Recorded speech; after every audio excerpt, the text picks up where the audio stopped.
హాయ్నా hi. ఎట్లుంది మరి auto మరి ఎలా ఉంది గిరాకీ? ఏముందన్న ఫ్రీ బస్ పెట్ట కానించి అంత మాత్రమే ఉంది. అంతేనా? ఓకే, మరి మన పవన్ కళ్యాణ్ గారు అయితే ప్రమాణ స్వీకారం అయితే చేసేసారు. ఎలా అనిపిస్తుంది మీకు?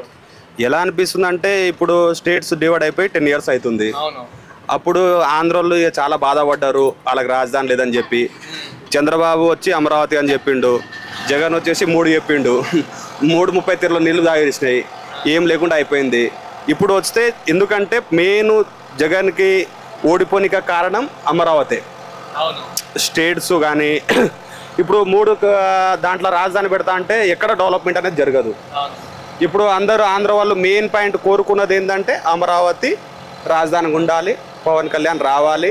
వ్యతిరేక బాగా పెరిగిపోయింది, చంద్రబాబు నాయుడుకి జైలు వేయడం వల్ల కూటమి పెట్టి భారీ మెజారిటీతో గెలిపించారు. సో మరి పవన్ కళ్యాణ్ నుంచి మీరు ఏం కోరుకుంటున్నారు ఇప్పటి నుంచి, అంటే ఎలాంటి సేవలు కోరుకుంటున్నారు? ఇక కోరుకున్నారంటే ఆల్రెడీ పవన్ కళ్యాణ్కి మనం ఇలా చెయ్యి అనే పెద్దవాళ్ళం కూడా కాదు.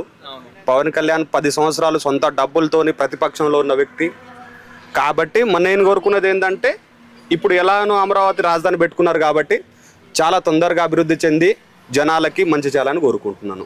ఓకే, మరి పవన్ కళ్యాణ్ గారు ఇప్పటి నుంచి మరి సినిమాలో నటించాలనుకుంటున్నారా? లేదు, ఇప్పుడు సినిమా అంటే అన్న ఇప్పుడు యాజ్ పర్ గవర్నమెంట్ రూల్ ప్రకారం ఎవరైతే మంత్రి పదవి చేస్తారో ఇప్పుడు లీగల్గా మీడియాకి అనేది చాలా దూరంగా ఉండాలి, అంటే యాక్టింగ్ పరంగా.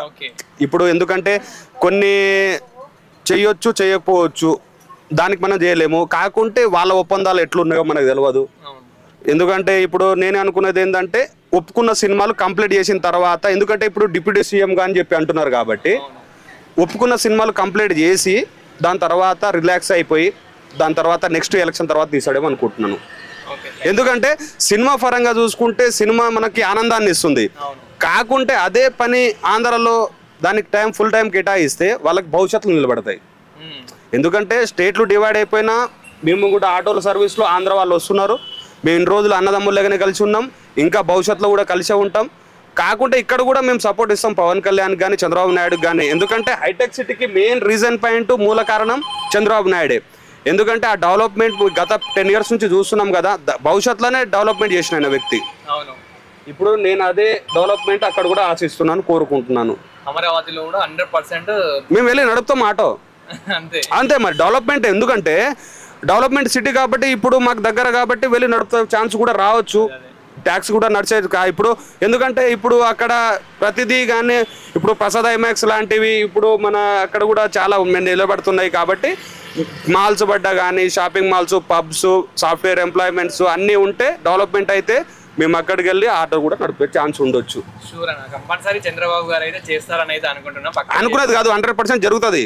ఆల్రెడీ అమరావతిలో స్టార్ట్ పెట్టిరంట పనులు కూడా. అవును. సో ఇంకొక క్వశ్చన్ ఏంటంటే మన పవన్ కళ్యాణ్ గారికి మిగతా పొలిటీషియన్స్ కి సో తేడా ఏంటి అంటే మీరు ఏం చెప్తారు? తేడా ఏంటిదంటే అన్న, అందరూ ఆశ కోసం బతికేటోళ్ళు వాళ్ళ సొంత.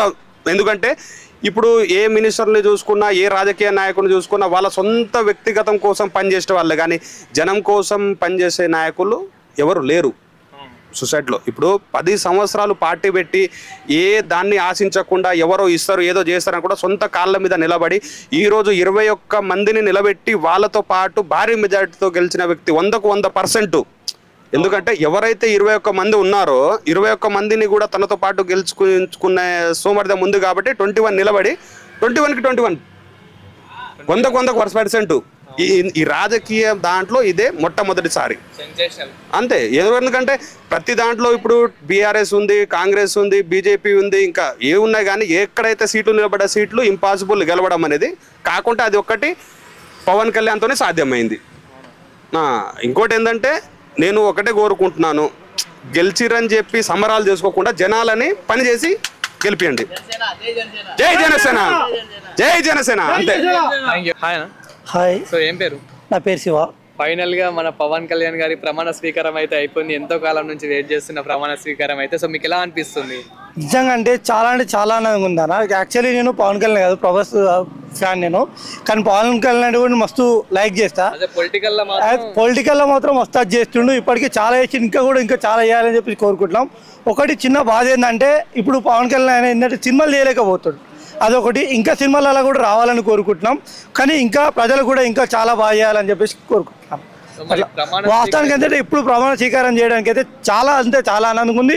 ఇప్పుడు మన చేసిన వీడియో అయితే చాలా గూస్ బంప్స్ వస్తున్నాయి. చాలా అంటే చాలా ఆనందంగా ఉంది.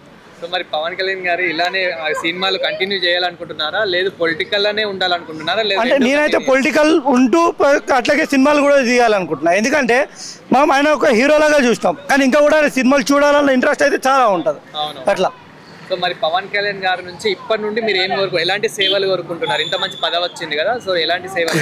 ఆయనకి ఏది మనం చెప్పాల్సిన అవసరం లేదు. ఆయన ఆల్రెడీ చాలా ప్లానింగ్ తోటి ఉండు, ఆయన ఆల్రెడీ చేస్తాడు, ఆయన చేస్తాడన్న నమ్మకం అయితే మాకుంది. ఓకే, అట్లా. సో మీకు ఎలా అనిపిస్తుంది బ్రో? పవన్ కళ్యాణ్ గారు ఇంత మంచి పదవి పొందారు కదా, సో మీకు ఎలా అనిపిస్తుంది? చాలా బాగా అనిపిస్తుంది. ఆయన సినిమాలలో కూడా తీస్తుండగా కొంచెం గట్టిగా చెప్పండి. అన్న నా వాయిస్ సినిమాలలో కూడా తీస్తుండగా అన్న చాలా బాగా అనిపిస్తుంది. సో మరి ఎలాంటి సేవలు కోరుకుంటున్నారు మీరు పవన్ కళ్యాణ్ గారి గురించి? అందరికీ మంచి సేవలు చేయాలని కోరుకుంటున్నాను. ఓకే అన్న, మీరు పవన్ కళ్యాణ్ గారి గురించి ఒక మాటలో చెప్పాలంటే ఏం చెప్తారు? ఆయన గొప్పతనం గురించి ఏం చెప్తాం అన్న? జై జనసేన. అంతే, జై జనసేన. ఒక్క మాటలో చెప్పాలంటే అంతే, జై పవన్ కళ్యాణ్, జై జనసేన.